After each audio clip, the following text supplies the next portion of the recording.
Okay, we're back with part 2 of the quilt. It's a throw. It's going to be about 4.5 feet by 7 feet when we're done. And so I'm going to explain to you what I'm going to do next. So as you can see, these panels are not the same size. None of them are the same size. There's a couple that are close. This doesn't bother me. I don't mind doing the math to figure out how to make them the same size. If this does bother you on these panels, you could cut them down to take in the main subject. So like I could have cut the top of the fireweed off and the bottom and left the middle or whatnot.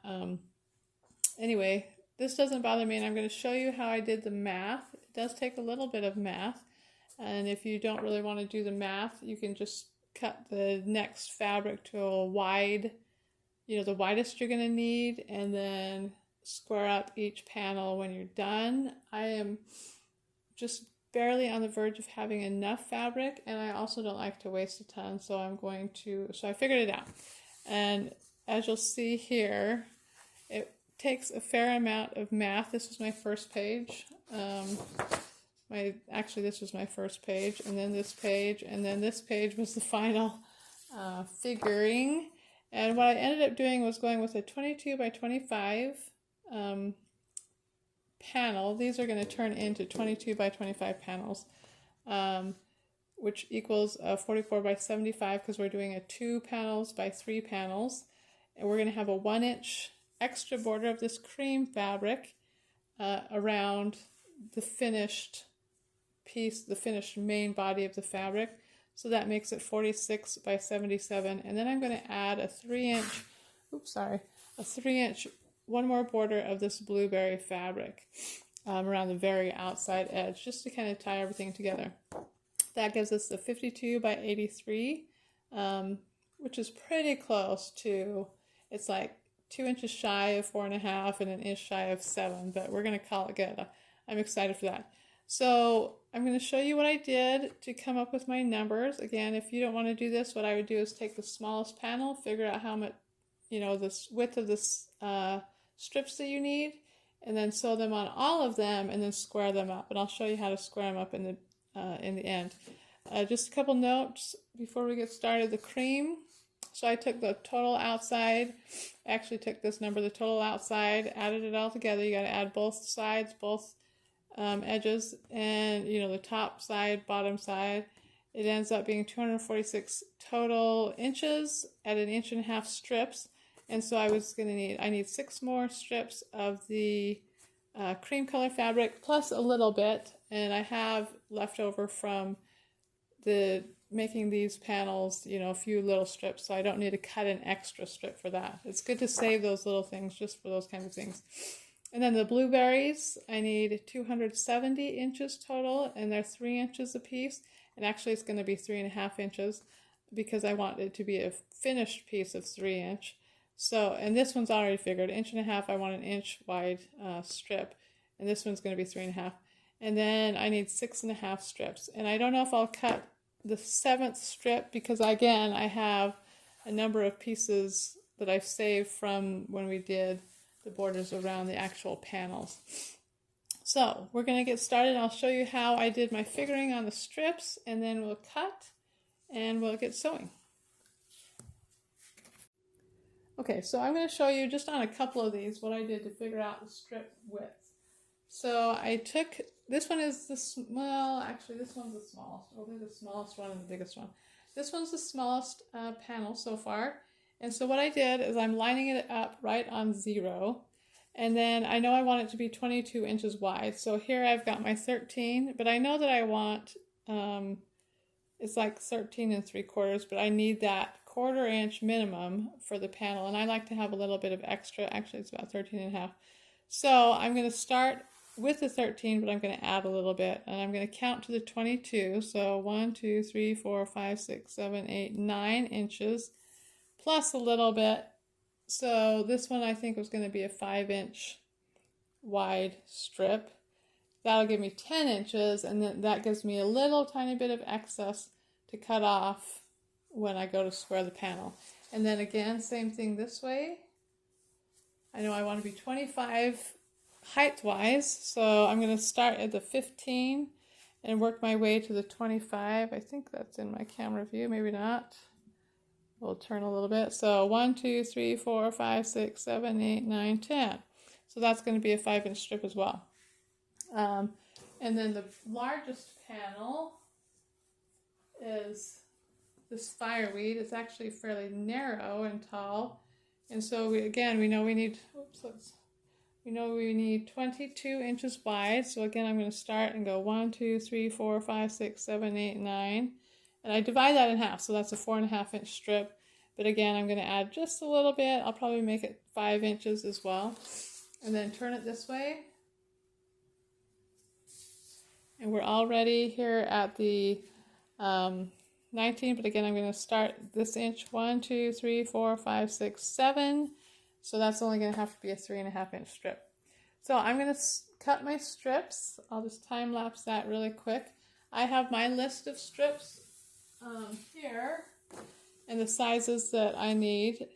And you can either look at this list, or again, I just showed you, just count and make sure you just divide it in half. And coming back that extra inch will give you the seam allowance that you need, so that you know you'll have a little bit of extra, because you only need actually 1/2 inch. But that'll give you just a little bit of extra to cut and square off each one of these large panels before you sew them together into the top. So, okay, so here's the fabric I picked for the second border, so to speak, or the background fabric of this quilt. I decided I like trees and I like the watercolor effect because my paintings are watercolor. I also like the fact that the purples are in the blueberry fabric, as well as there's green, and there's a lot of green in the pictures that I paint. So anyway, I feel like it will match pretty good. So we're going to cut according to, I simplified my list here. I redid a couple of measurements. So if you are wondering about that one of them I realized I had a little bit too much extra. So I'm going to start cutting these panels.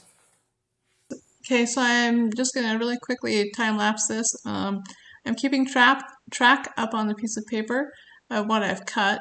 That's just for me, keeps me on track. But I'm doing the various widths, 3.5 to 5 inches all the way across. And then we will move on to the cream color in just a second.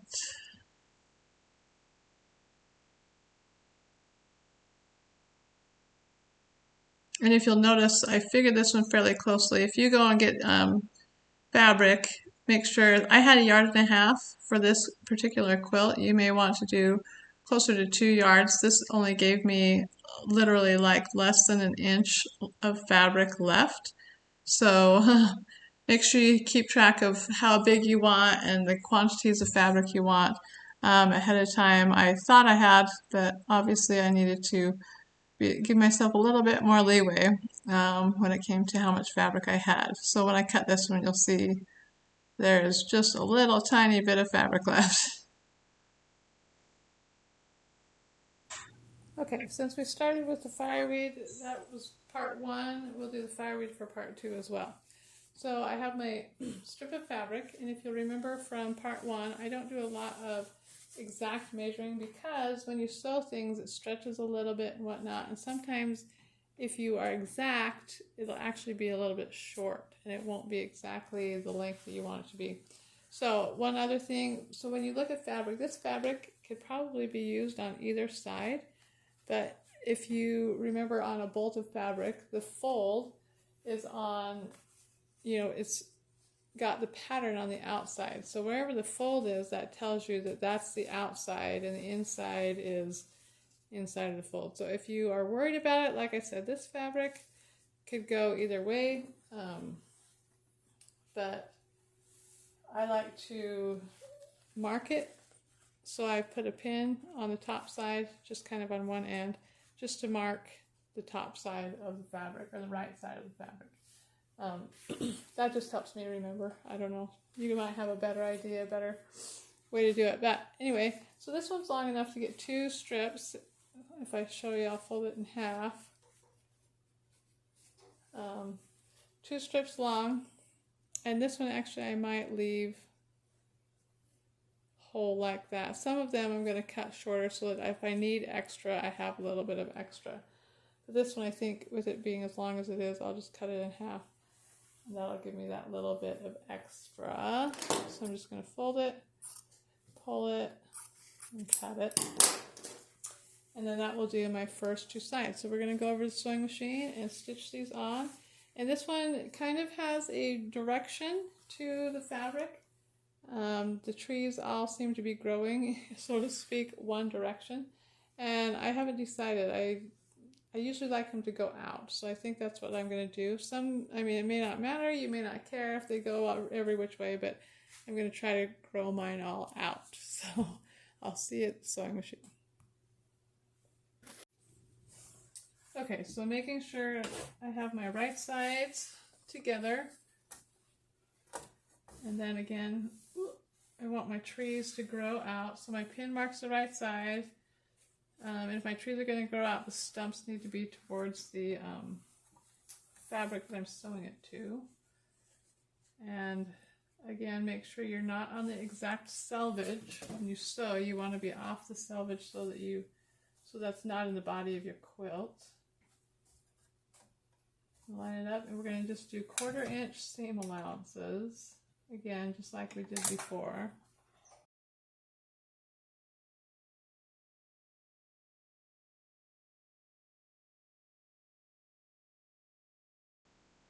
So as we go along, this next section I'm gonna do some voiceover because my phone was not working correctly. Anyway, so it doesn't come out very clearly. What I was trying to say is kind of farther away, but anyway, at this point in time, we're going to sew those two long sides on. Again, we do the long sides first in the 1/4 inch seam allowance. Just making sure you match up all the way down as you go along. And then we're going to take it and press it. Remembering that after every time we sew, we always press because we want to keep it square and we want to keep everything flat, and you don't want to have any funky puckers as you're going along because you didn't press.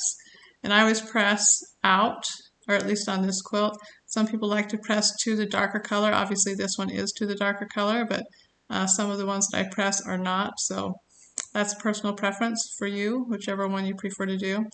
And then we're going to take and square, again, just like we did with the panels, square up these this particular panel before we sew the top and bottom on.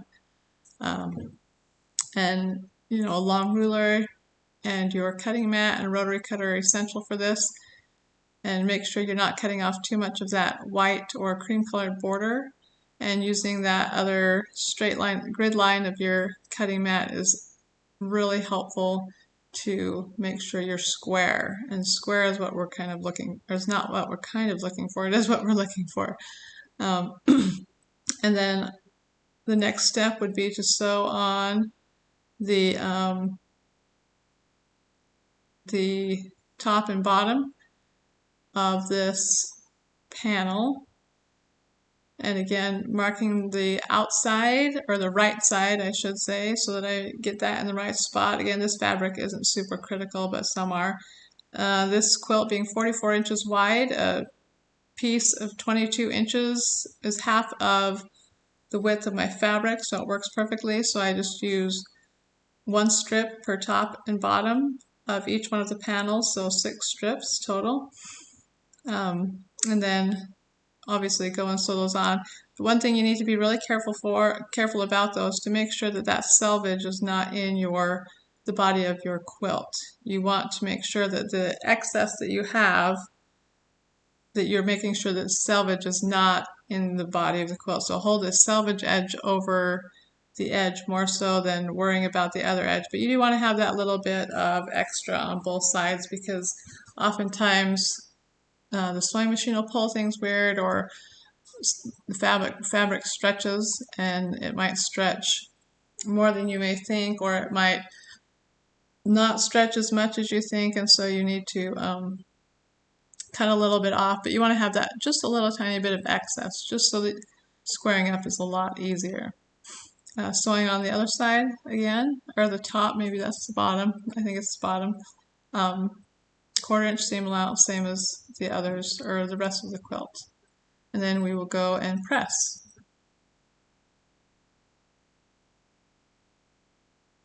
And again, pressing out, and remembering that this is a critical step. Whether you're sewing quilts or you're sewing clothing, no matter what you're doing, when you work with fabric, you want to always press after each sewing step.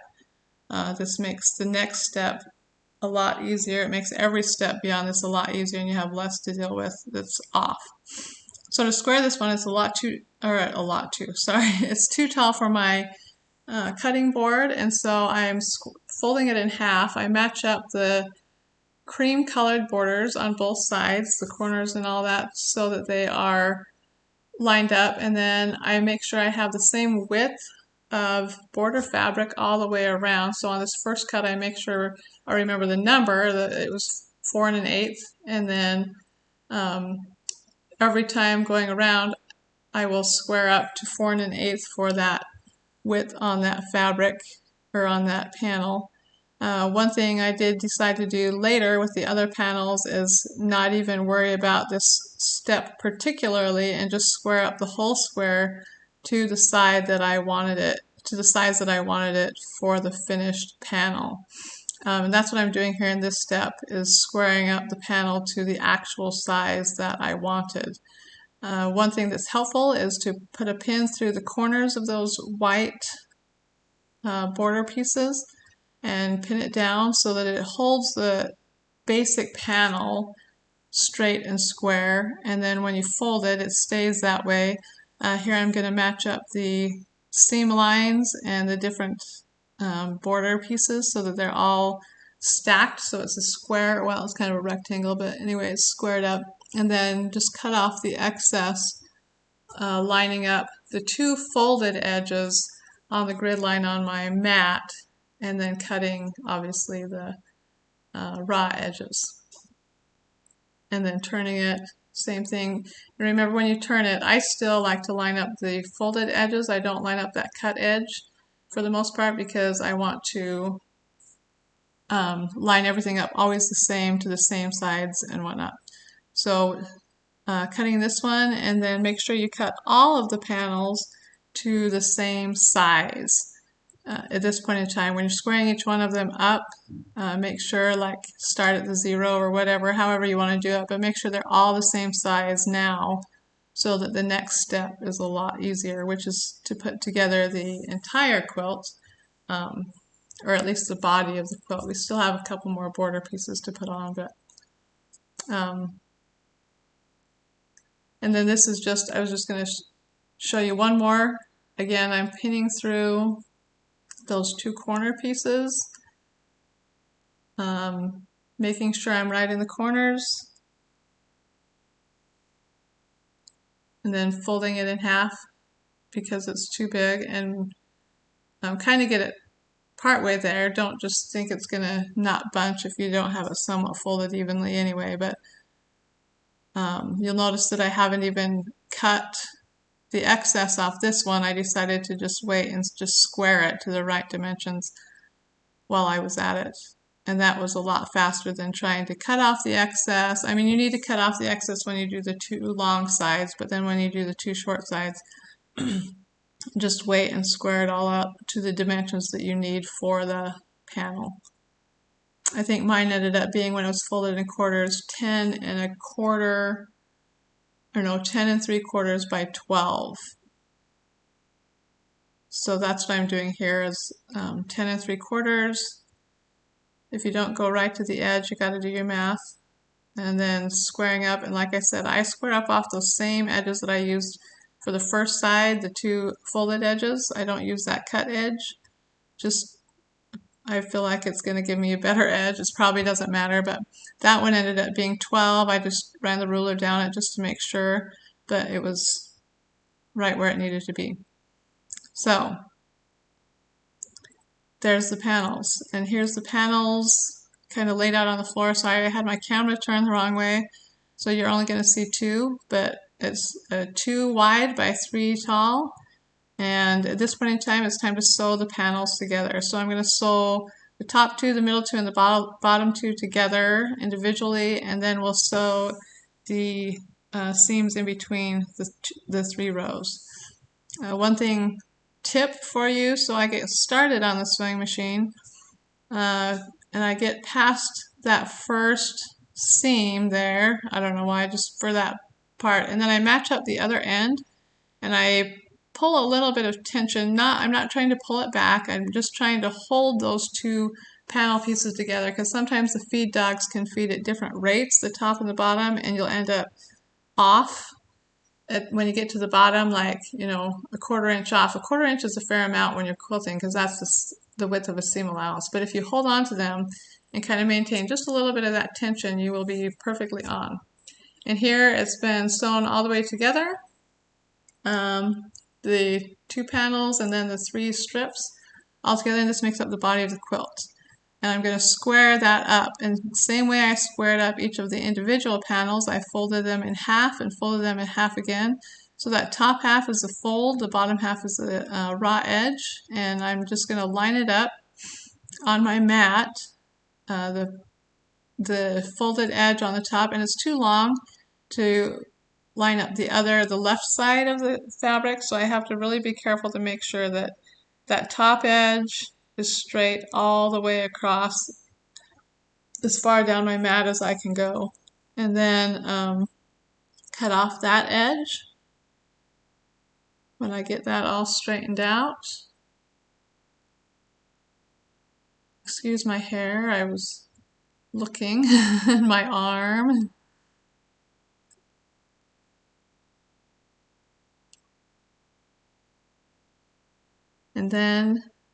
And remember, you're cutting through 4 layers of fabric there. And then you're going to fold this in half again to make it shorter so that it again fits on the mat. And now on this one, lining up those folds, you can line up 2 folds now, and then you have that 1 raw edge you've already cut and the raw edge that I'm cutting now. And remember, on this one you're cutting through 8 layers of fabric, so it's going to take you a second. Hold that ruler the whole time, don't let go until you've made sure that all of the pieces have cut off, and then you can move the ruler out of the way. And there is the finished squared up body of the quilt. The next thing we have is the outer borders. So we are getting so close to being done with this quilt. The next step is to do the cream color around the entire body of the quilt. And if you remember from our math that we did, we need 246 inches at 1.5 inches each. So it's 6 strips plus 1 small piece. And like I said before, I have several small pieces from earlier, and so I'm going to use probably one of those. I'll just cut 6 strips out of here. Again, 1.5 inches because I want it to be close to 1 inch as far as the width, the finished width.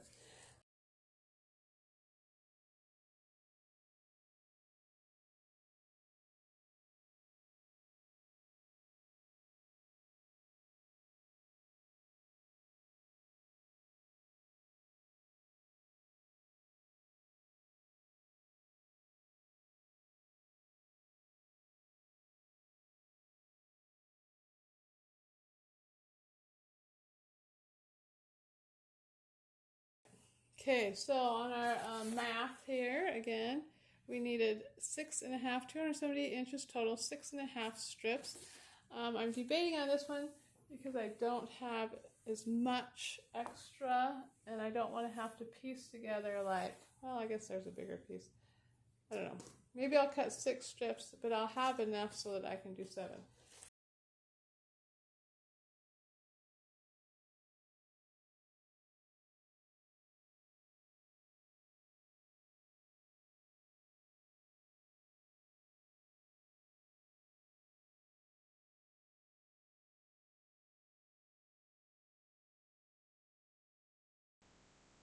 Alright, so we are going to put together these strips. So I have to sew 2 strips together, obviously. So I just a straight stitch across 2 pieces.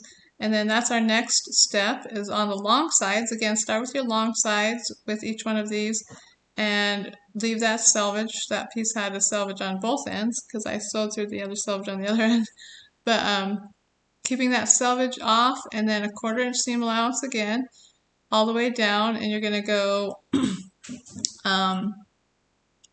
this side, the right side, and then the left side, or long side and long side, and then we're going to go to the sewing machine and press that again before we move on. One thing to note in the next little segment is we cut these a little bit different, or square them a little bit different than we have the rest of the time. So I'll tell you about that here in just a second.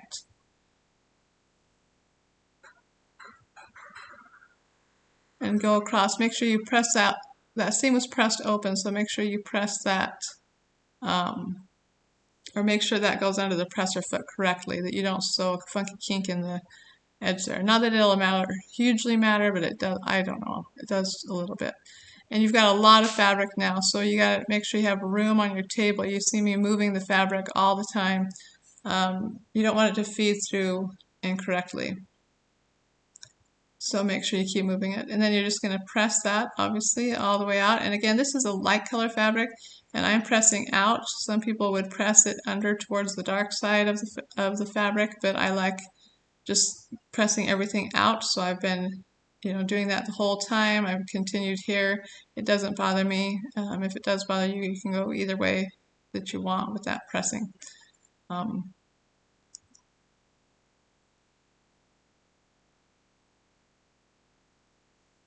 Get both sides pressed.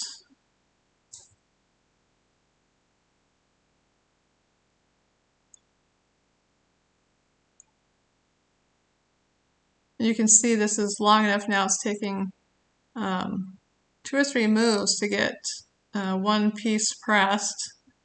It's fun to see this project starting to come together. So if you'll watch now, I folded the quilt in half because now it's pretty big, and I'm just going to square off of the other fabric just to cut off those little pieces. I'm not going to worry about how square the little pieces are at this juncture in time. So we're just going to cut, squaring off the body of the fabric, and you'll be able to tell, like with your ruler, how square the rest of it is. Sometimes it'll pull a little bit towards the seam, and you may have to cut a little bit off there, but make sure the majority of that line is straight up higher. And then we're going to sew together the next strips, and this one I also had to add, but like I said, I save all those little pieces, and I'm going to stitch that together as well, and there's enough there for the top and the bottom with my 2 more strips and then my extra little pieces. So I sewed those on, and I came back, and again, we're not going to square up like the whole thing. I'm using a small square and just squaring that corner, because if at this point in time you tried to square the whole quilt, if there was anything off, that little tiny strip would show any discrepancy in your width. So I'm going to leave that one alone and then square up the whole quilt when we put on the wider 3-inch border. At this point in time, if you've been squaring up the whole time, you shouldn't be that far off anyway. So I wasn't too worried about it, and it ended up square anyway. So next we're going to add on the last border, the blueberry border, and I'm going to stitch together these just like I did the other ones, staying inside the selvage. I just leave the selvage on, it doesn't bother me. And then the 2 strips ended up being enough, and I had a little bit of excess, but you can see there. Also, you want to make sure if there's a pattern. My blueberries had a direction to them, and so you want to make sure you maintain the same direction when you're stitching 2 different pieces together. One of them I got upside down and I had to unpick. I realized it before I had sewn it on the quilt, thank goodness, but check that every time you do. Make sure if there is a direction, we talked about the direction with the trees, make sure if there is a direction that you are maintaining the same direction throughout, especially on something like a big long strip. If you want to change the direction for a different, a top piece as compared to a side piece, whatever, but if it's in a long strip, do the same direction. Here we're just, again, 1/4 inch seam allowance and sewing that on. And again, there's a ton of fabric here now, so make sure you have a little bit of space to push that. If this fabric gets crooked or whatnot, it can bunch, and make sure it's not bunched. So make sure you have enough room to push that fabric through and keep adjusting. Just stop where you need to. Push that seam allowance down, and then once we get to the end, again, sew both sides on there, and then we will go and press that. And again, I'm going to press that out. And you'll see here that the 2 strips are plenty long. I was a little bit worried initially, but there's, plenty of fabric there. So pressing out again, and then we will square that up here in just a second. This is where my camera died. You only get to see one side of this one, but that's probably okay. So this one, we're going to square up similarly this first stitching down as we did with the cream color. I'm just going to use the ruler again to square that. Again, because I'm going to square the whole quilt up in the end in the next step here in just a minute, I decided not to worry about squaring up like by folding it or whatnot. So we're just going to line up that square along that wide edge. And actually, if you want to be super accurate, line it up on the seam between the trees and the cream color rather than just that one edge. So make sure that when you do this, you square, your fabric's not bunched or anything, and that you have it flat and square, laying down flat, back several inches beyond what you're trying to square up so that you know you're not crooked anywhere. And then the next step would obviously be to get the top and bottom layers done, and these ones were a little bit short of being long enough, obviously, but I did actually end up having enough cutoffs from the other pieces that I was able to use those and have enough. So I only used the 6 strips plus pieces. This one again, make sure you're beyond the selvage when you start sewing, and then make sure that you are maintaining that 1/4 inch. My son is out on a snow machine, I can hear him. 1/4 inch seam allowance, and that you have again enough room to move the fabric. You don't want it to be pulling either direction off the table like it's falling off the table and pulling, but you also don't want it to be bunched up. So sewing that side on, sew the bottom on, and then press everything out flat.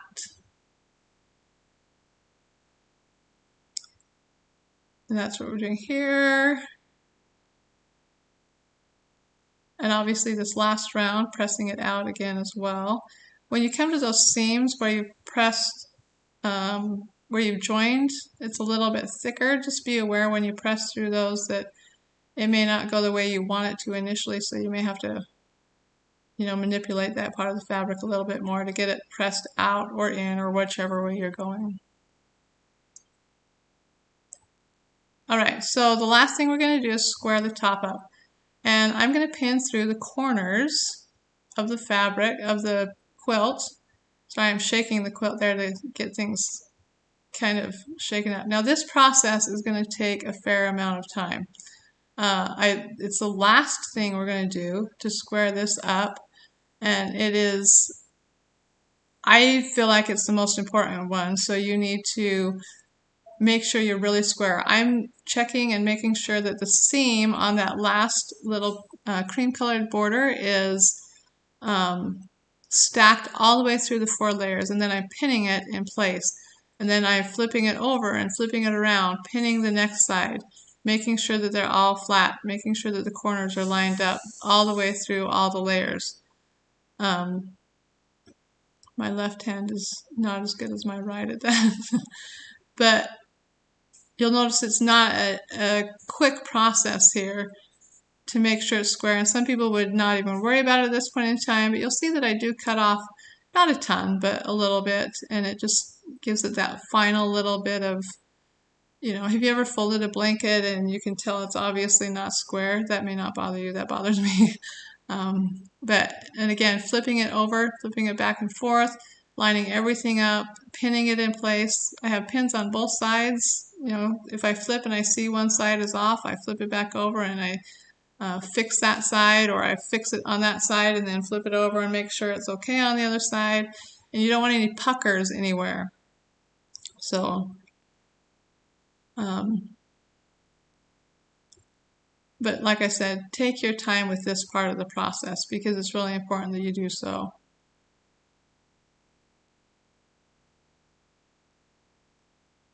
And then the other thing you'll notice is that this board, I mean my cutting mat, obviously is not long enough now for either direction. And at one point I will turn the cutting board, but then you also have to fold things in half again. So, and that's what I'm doing here is folding things in half, making sure that those extra pieces are not folded under weird.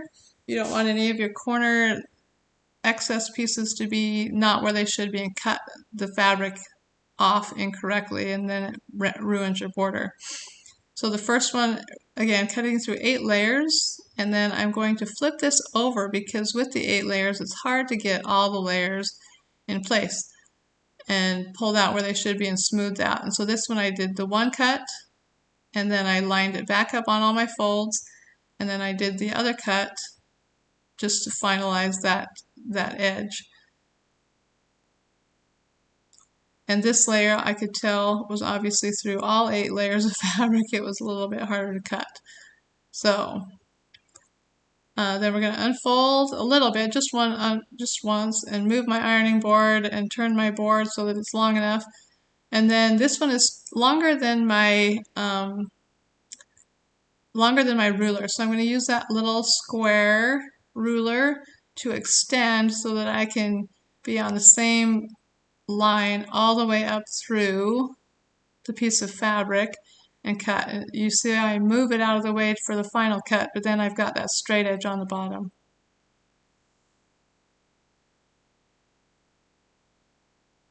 And then flip it over, and then it was about a 1/16 off in one spot, but it was good enough. Alright, so I'm going to show you the finished quilt top we've made.